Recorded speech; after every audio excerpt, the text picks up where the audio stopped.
I'll be remembered, but will you? From McDonald's, the baddest that I would turn to. CEO with the shit that's a dope motherfucker. He'll always win, there's no going under. The top of the crown resting on his head. The beast is alive, he'll never be dead. If he dreamt before, bring it back to life. Push harder for it, let us survive. Show courage and strength, it's okay to be scared, but don't let it stop you, always stay prepared. Bill showing school, they're just not beginning. Winners fucking win, losers talk about winning. Welcome to the Bearded Beast Show special edition episode.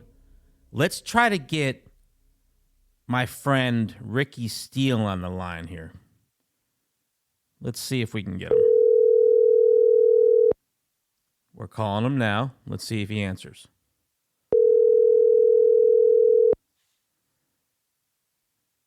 That's 2 rings. That's 3.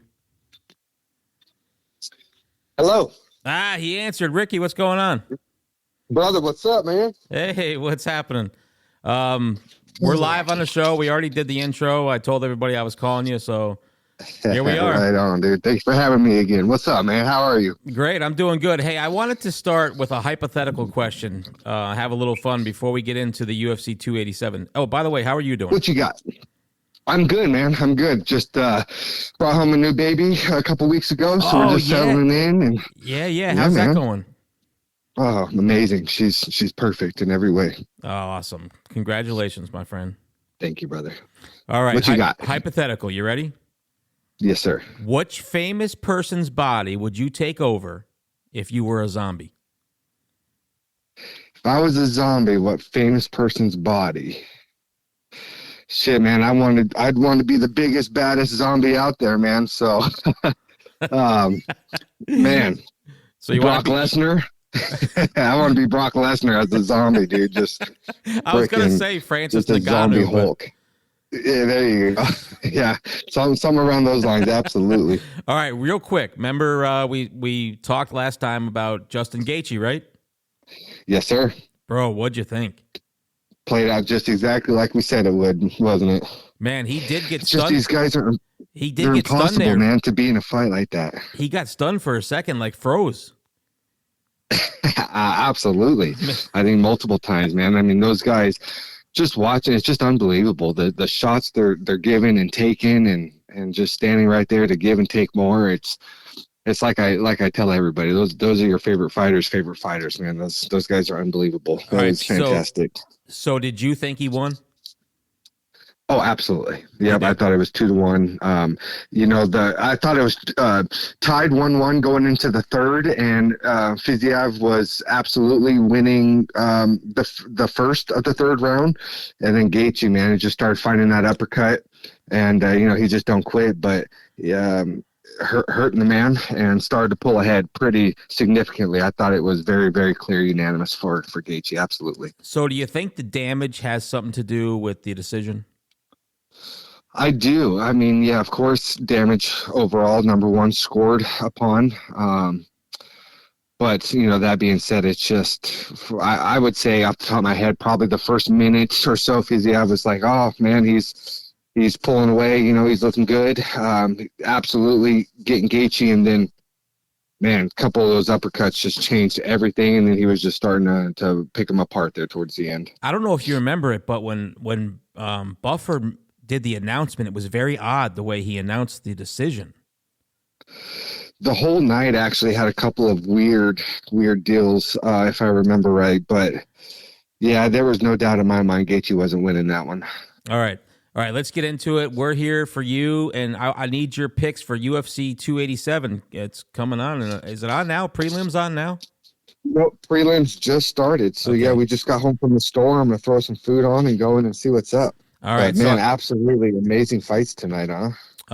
Yeah. Let's see if we agree on what's going to happen here. I wasn't giving you any prelim fighters on the card. I was going with the main card.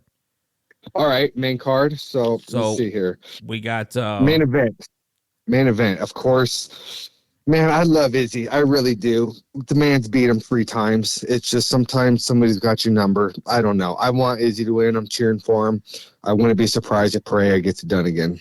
All right, I was going Izzy too because I really thought that he was winning the last fight until late. I agree. No doubt about it. I think he was up 3-1 going into the 5th round, and actually winning the 5th round too until he wasn't. That being said, he's just, well, to be honest, he did hurt him in the 2nd round. He's definitely capable. He showed that. But right, because one of the rounds, I thought that Pereira got saved because the round ended. You're absolutely right. You never know. Another 10, 15, 20 seconds there could have been all she wrote. All right, so are we agreeing on Izzy? So that being said, he's definitely capable. I'm rooting for Izzy. I mean, if I'm a betting man, though, honestly, I'm going to take the underdog in Pereira just because simply he's beat him 3 times. If I'm betting money on it, but I'm rooting for Izzy. So now that says something too, right? Vegas has to know something. Why would Pereira be the underdog? He's beat him already quite a few times. He's beat him. Yeah, you're right. 3 times. I mean, that's just the thing. It's just hard to say.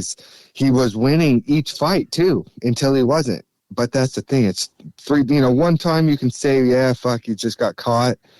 3 times now. 2 of them being knockouts. It's might just have his number. Yeah, I guess so. I mean, you would know better than me. I mean, I guess there's times that somebody just does have your number, right?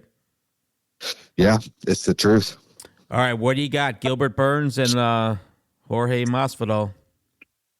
I got Burns, but again, this is if I'm betting money, I'm picking Burns. I like Masvidal. I think he's exciting. His striking is really, really good. I just don't think his transitions are the best. I don't know how long he's going to be able to keep it on the feet, or with Burns. I see Burns being able to take him down one way or the other. All right, who's better on the ground? Oh, Burns is, without a doubt. Okay.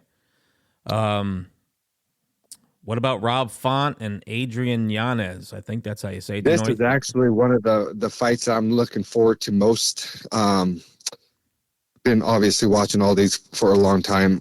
Yanez was kind of put into the UFC right as I was kind of knocking on the door. He was in the LFA and kicking ass, and it's honestly kind of a fight I was hoping and wishing for, a long time ago. But he's just freaking on a tear since he's been in the UFC.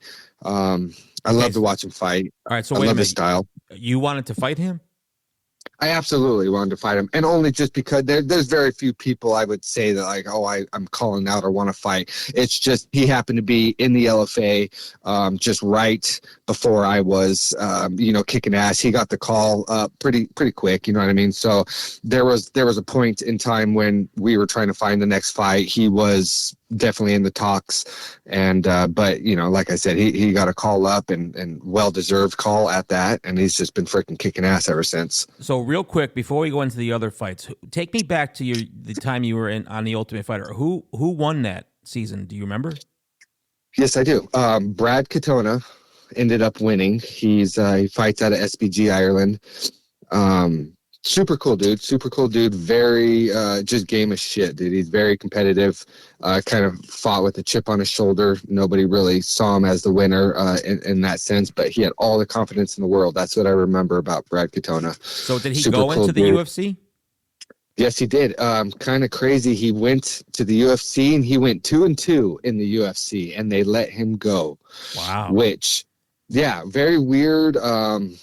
Especially being the Ultimate Fighter, he won the world's toughest tournament in the Ultimate Fighter, and so I honestly I thought it was weird when they cut him. It was right at that time. They're being bought out. They're making all these changes. They're not really, to be very honest, trying to pick the best of fighters. They're worried about how many Instagram followers and fucking shit like that. Yep. But.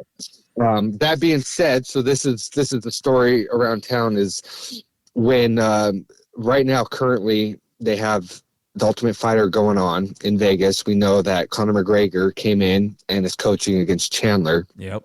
So when he got there, he said, "I will do this as long as I get to bring in a couple of my own guys," which shitty if you're on the one end, but obviously very awesome, very cool of Conor to just kind of have his guys back. As always, he's always been that way for his team, but he brought back Brad Katona, and I think rightfully so. This show is simply about the ones that are kind of past their time fighting these new up and comers. And so not that Brad is past his time at all. He's a young man just getting started for sure. But he won the tournament, got cut after a 50-50 run, went on to do very well in these outside promotions. I believe he has a belt. And so they're bringing him on. So in my eyes, I think he absolutely deserves another shot. Those guys were all friends to me. I absolutely cheer and root for every single one of those guys. Would I love to fight him? Absolutely. Do I think I could have beat him? Absolutely.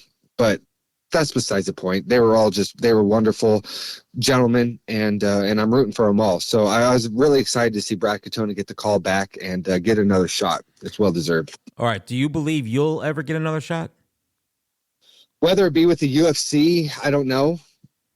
Hopefully, the dream was always the UFC, and the goals are always to still fight the best people I can get my hands on.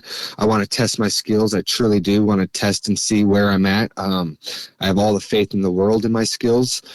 That being said, man, I feel like the UFC's kind of done me dirty. It's just, I feel like there's no reason I'm not in the UFC. The guy that I beat on The Ultimate Fighter got a chance in the UFC. He got multiple chances to fight in the UFC.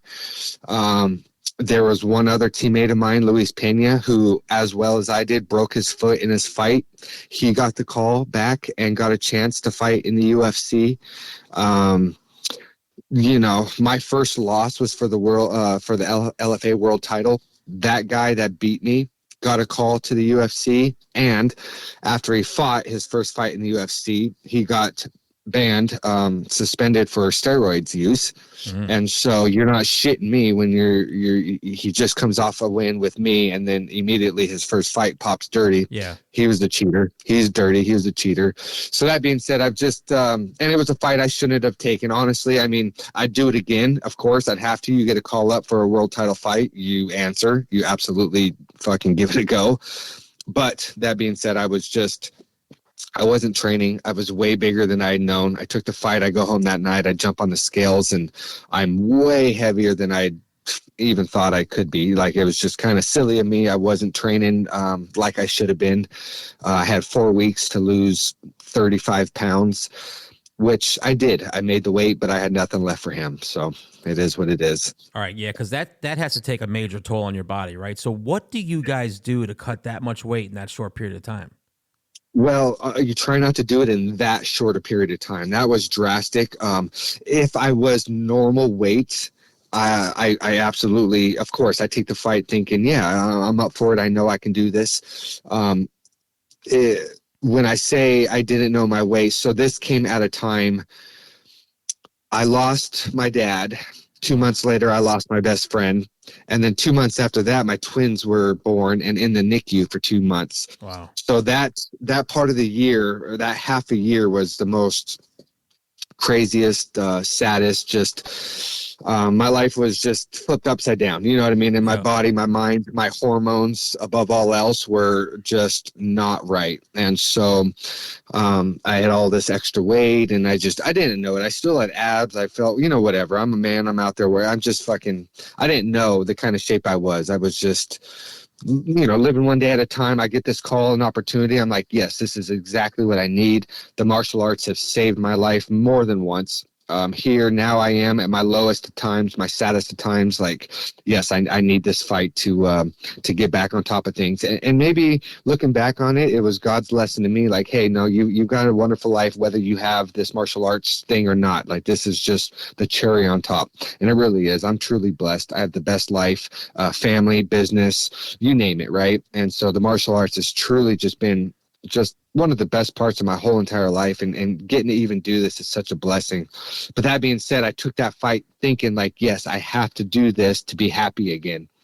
And so I wasn't, I guess you could say, right in my head, but even more so, I was just distant from training in one, and I had no idea how much I even weighed. And so when you have your hormones and your nervous system is just in shambles and not on par, I was carrying this extra weight, and I've never been that big ever. Like so I went home, jumped on the scale. I'm just like, you got to be kidding me. Like, this is not even real life, right? Well, it was. I had 4 weeks to lose 35 pounds. And it was the most miserable month of my whole entire life. I was having to be carried, literally just starving myself, still trying to train, knowing I'm fighting a 12-0, badass Russian fighter. And it is what it is. Like I said, I probably have to try it again. But to go back and answer your question, the ideal way is honestly 5, 6, 7 weeks. You start dieting, you find a real comfortable calorie, intake, probably around like 2,500 calories, say. So you're eating these meals spread out between 5, 6 meals in between all your training sessions. So about every 2.5, 3 hours you're eating. What this allows you to do is it speeds up your metabolism so fast. You're getting sufficient enough nutrients and energy to make it through each session. However, your body is slowly cannibalizing itself. So over time, you're eating away at your muscle. You literally have to lose muscle. I mean, it's just, there's no other way about it. So the goal would be normally, like this last fight camp, I was, about 158 and I had a perfect 7-8 week camp. And so I would diet down. The goal is to get as close to about 143 is like my number, right? Mm-hmm. So during weigh-in days, you only are sweating maybe 5 to 10 pounds. 10 pounds is like, for especially a guy my size, to me, that's like worst case scenario. I did just about that this last fight, but I had a little bit more muscle and was training. So that means like you're wearing like a sweatsuit to work out in to try to lose some water weight? Exactly. So you'll diet the very best you can to get as low as you can, right? So for me, I'm looking at 142. I got to weigh in at 135. Mm-hmm. So I'll wake up that day of weigh-ins and not eat nothing. You're not drinking nothing. And whatever above plus 35, you have to sweat out. So it's a process, you know what I mean? And there is definitely a point of no return. So you want to be as smart about it as you can. Yes, maybe you can lose the weight like me. I lost fucking 35 pounds in a month. I did it, but I had nothing left for him. I was in there. My training for one was shit because I was literally starving myself from the get-go. Ideally, if anything, the last week is where you're at a very low calorie, intake and a good deficit to just get that final push, get that last little bit of weight off, but you've already had 6, 7 weeks of badass training, right? Yep. So the whole time you're trying to get in shape and get ready to peak, well, I'm not feeding myself. It's just, I'm not getting adequate training. Everybody in the gym's kicking my ass. I'm getting thrown around. It's not real pace because I can't even go hard and fast. I have not much in the gas tank to allow me to go hard and fast. So when I got in the cage, and I mean to tell you, like, the martial arts always just comes natural and easy. I don't have to think. I just react. Well, I got in there and I just it was like the first time I've ever done this shit. It was just, whoa. By the time it came and gone that fast, I was like, what in the fuck just happened? It was crazy. It was unlike anything else. Honestly, I've never even watched the fight because that wasn't me. That was not me in there. I didn't even give myself a chance. I absolutely hate that my first loss happened like that, to a guy that I absolutely know I could beat. I didn't get, a world title shot. He got the call to the UFC after that fight. I mean, coulda, woulda, should have been me. So, you know what I mean? It's just, but no regrets. It is what it is. My life is just as good. I feel sooner or later, that I'm not going to be denied. Somebody's going to have to give me a shot, whether it be the UFC, Bellator, PFL. I don't know. Anybody can get it right now. I don't give a shit. So we'll see what happens. Yeah, and listening to that story, I guess sometimes, I don't know, do we need these things to happen to us to maybe get us back on track? That know that if we're not paying attention to what we're doing all the time, what could happen to us? But you did have some serious things that you went through, though, right? So mentally, yeah, it was a tough time for you. And yeah, absolutely. And so going back on it, like, hey, what could I have done better? Well, it's hard for me to look at the fight and say, well, you should have done this, this, and this, and this. Technique-wise, all that. I mean, yeah, it was my worst performance, but it wasn't me. You know what I mean? So I'm looking now. I lost that fight before I even got in the cage. So again, how do you look at, should I not even have taken the fight? It's a No, world title fight. yeah, How do no. I, you know what I mean? How do you turn that down? You don't, you can't. So then I look at it like, fuck, honestly, it just is what it is. It's all been God's timing. It always will be. Yes, my biggest takeaway from that, I now have to be able to balance. If I'm going to do this shit, and I am going to do this shit, I cannot just step away for a quarter of the year or half a year at a time. You know what I mean? I'm always either working 100% or I'm, training 100%. I got to find a happy medium. And I have. I'm absolutely trying to set myself up to where I can step away a little bit at work. I've hired more guys. I'm doing everything I can to create a legitimate business. Business is wonderful. However, as soon as I leave, production goes down. So, you know what I mean? Man, So do I know that all too well. So, and it's just, I have to do this. I have to fight. I do. I just have to. I have to do it as much as I can for as long as I can. So I am absolutely trying to dedicate my life to where I can just have a happy medium of everything. Like I said, I got the best family, the best job. I'm able to do the martial arts. So I've got to be able to kind of find that happy medium and do it all. And so, and I've been, really trying to help out the guys at the gym that are fighting when I'm not. So it keeps me involved. It keeps me around. And so, one way or the other, we've still got a lot of big fights ahead of us. And it sounds to me like you have amazing support from your family, right? There's no doubt about it. I mean, there's from the day I said, this is, I'm all in, I want to try to be a fighter. Everybody, it wasn't like if, or it was just a matter of when. I mean, they've supported me my whole entire life. I've traveled all around the world my whole life, and my family is just, they're amazing. They have all the support in the world, and it means everything to me. It really does. And so, here's what I hope everybody's getting out of the story that you're telling, because I already know this, but here's what I'm getting out of it. Everybody wants to jump into entrepreneurship, right? And they want to be a leader and a mentor, and they want to be an owner because they think it's just this glorious thing and that you have all the time in the world and you can do whatever you want and you're going to make all this money.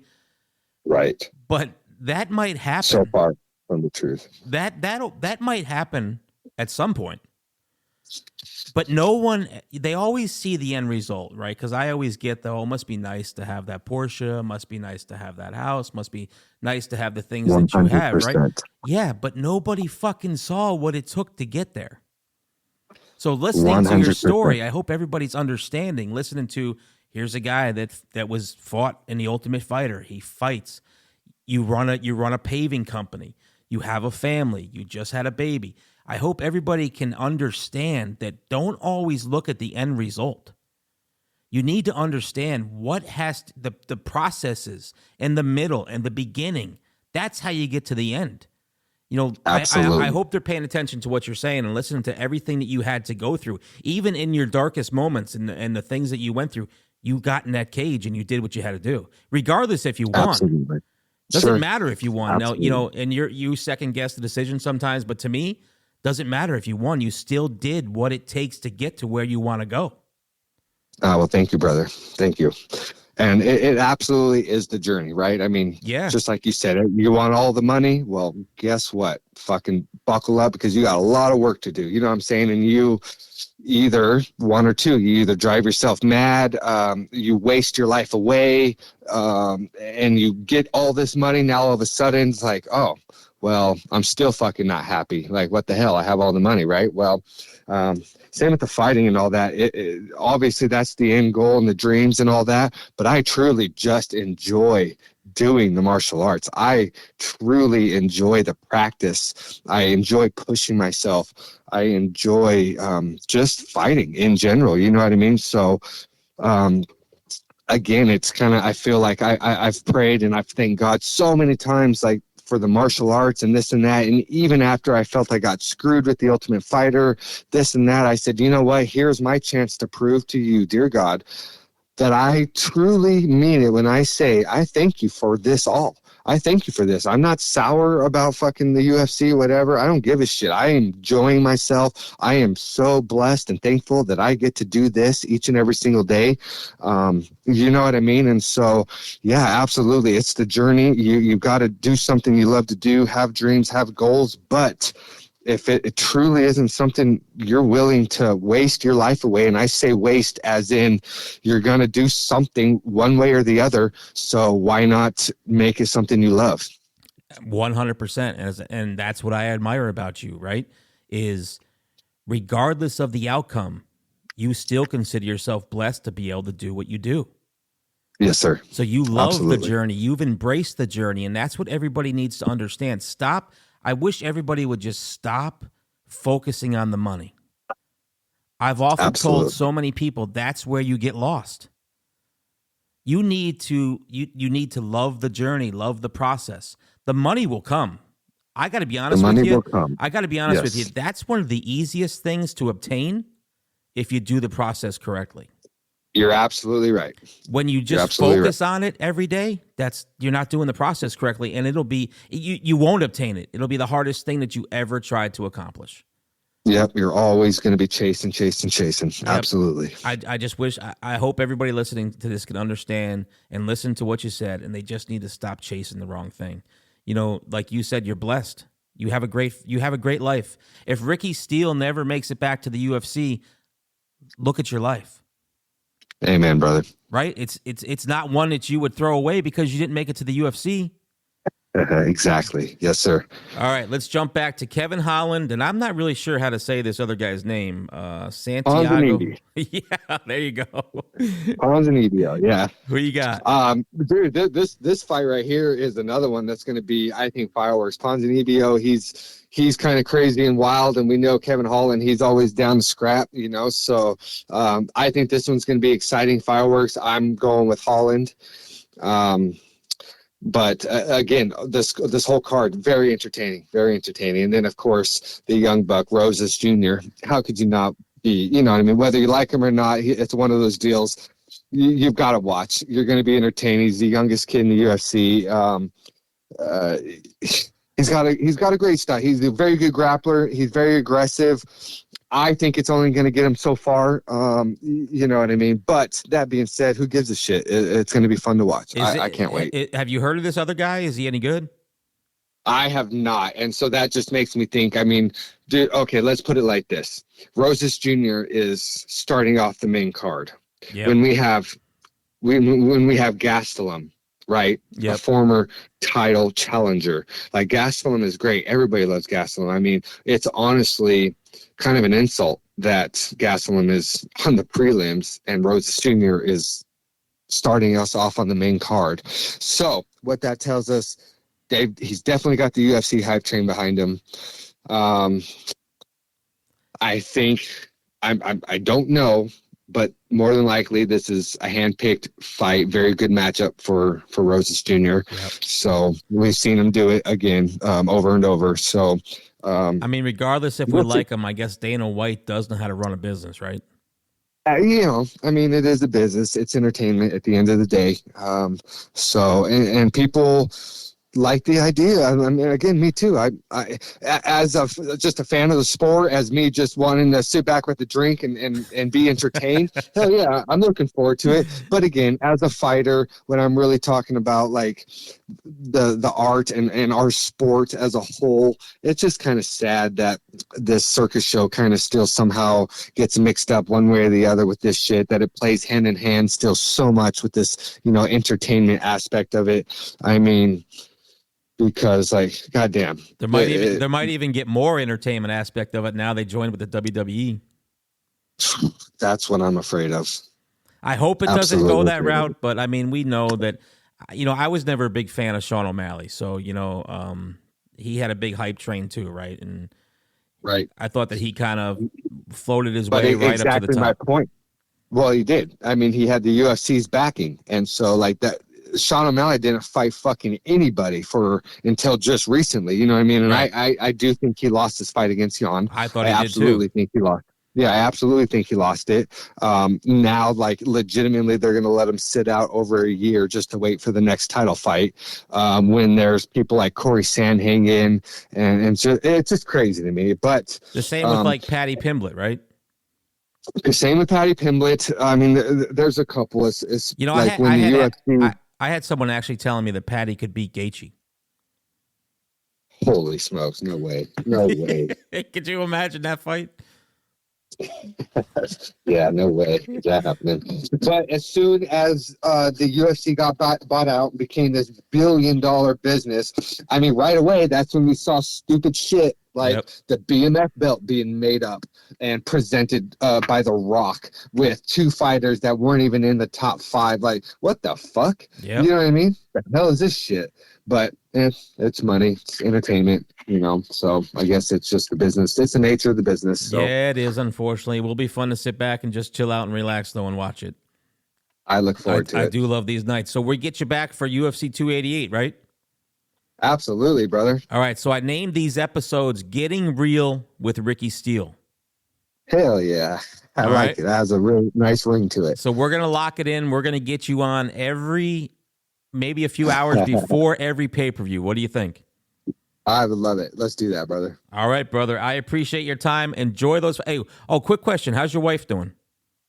Oh, really good. No, she's good. A couple weeks out now, so she's finally got some energy. She's back to her normal self. I say that that demon finally has left her, and it's came out in this beautiful form of my precious brand new daughter. But no, I finally got my my Christina back. So it's awesome, good. man. Congratulations again. And thanks for coming on. We look forward to you coming on before UFC 288. And enjoy those fights tonight, brother. Thank you for having me. God bless, my friend. God bless. Talk to you soon. All right. Bye-bye. I'll be remembered, but will you? Bill McDonald's the baddest that I would turn to. CEO with the shit that's a dope motherfucker. He'll always win, there's no going under. The top of the crown resting on his head. The beast is alive, he'll never be dead. If he dreamt before, bring it back to life. Push harder for it, let us survive. Show courage and strength, it's okay to be scared. But don't let it stop you, always stay prepared. Bill Showman School, they're just not beginning. Winners fucking win, losers talk about winning.